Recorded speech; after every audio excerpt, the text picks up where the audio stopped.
Então, pessoal, a primeira questão que a gente tem que colocar em mente é que a partir de agora nós vamos ter uma outra plataforma de território.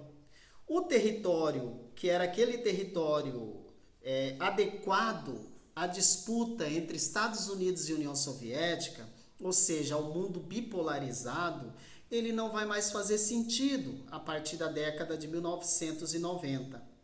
Mas antes um pouquinho disso, nós vamos ter algumas mudanças significativas. Portanto, qual seria a ideia? A ideia agora é de que os governos não terão mais a supremacia das tecnologias.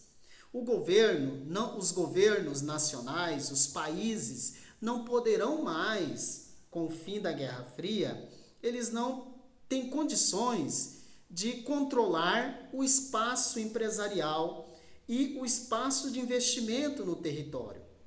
Então, vai ter uma nova proposta, que aliás já era uma proposta antiga, mas que ela passa a se adequar a esse novo mundo informacional. Ou seja, o espaço técnico, científico e informacional que o professor Milton Santos coloca como sendo a característica da globalização, do espaço geográfico globalizado, esse meio técnico, científico e informacional vai exigir uma nova dinâmica, principalmente no que diz respeito a políticas econômicas a serem praticadas. Aí, pessoal, vai haver o ressurgimento de uma proposta do século XVIII. Então, no século XVIII, nós tivemos, basicamente, o chamado liberalismo. O liberalismo era contra o mercantilismo e o liberalismo era favorável à não intervenção do Estado na economia.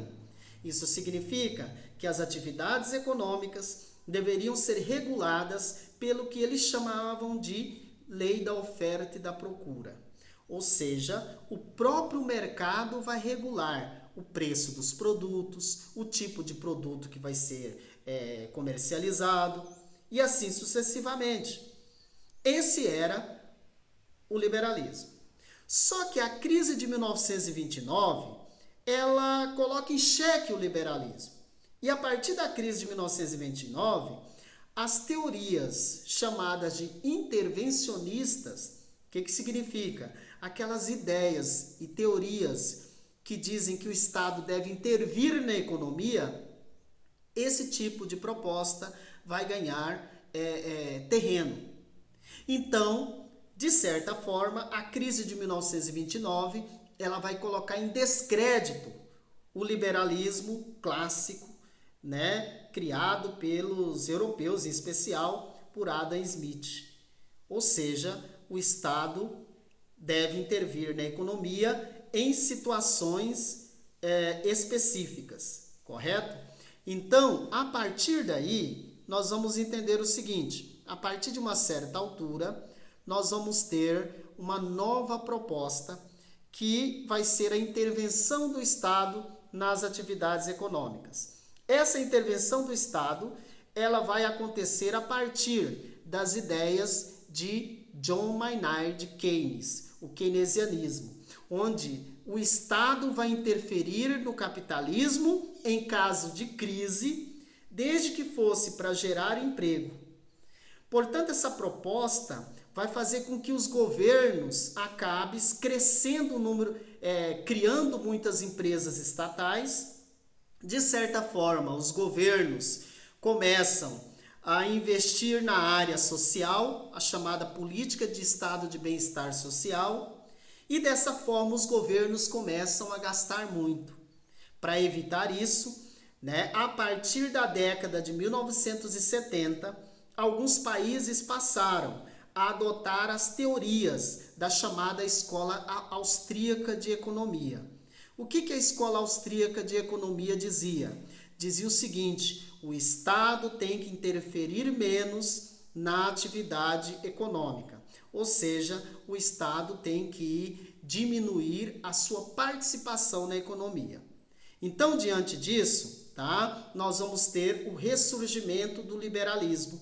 Portanto, é a proposta neoliberal.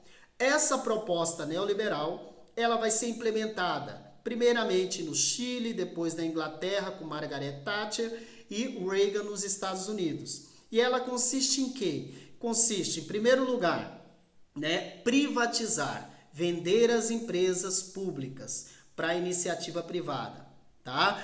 Segunda característica, cortar gastos sociais, investir em setores estratégicos.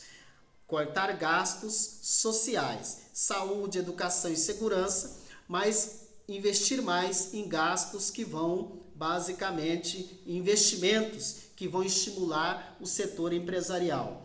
A abertura do mercado, diminuir barreiras alfandegárias, diminuir impedimentos comerciais para que os produtos e as empresas circulem com facilidade no mundo inteiro. Outro elemento, desregulamentar as leis, flexibilizar as leis trabalhistas, diminuindo direitos sociais dos trabalhadores e inclusive até leis ambientais, afrouxando para que os capitalistas tenham mais lucro, mais lucros.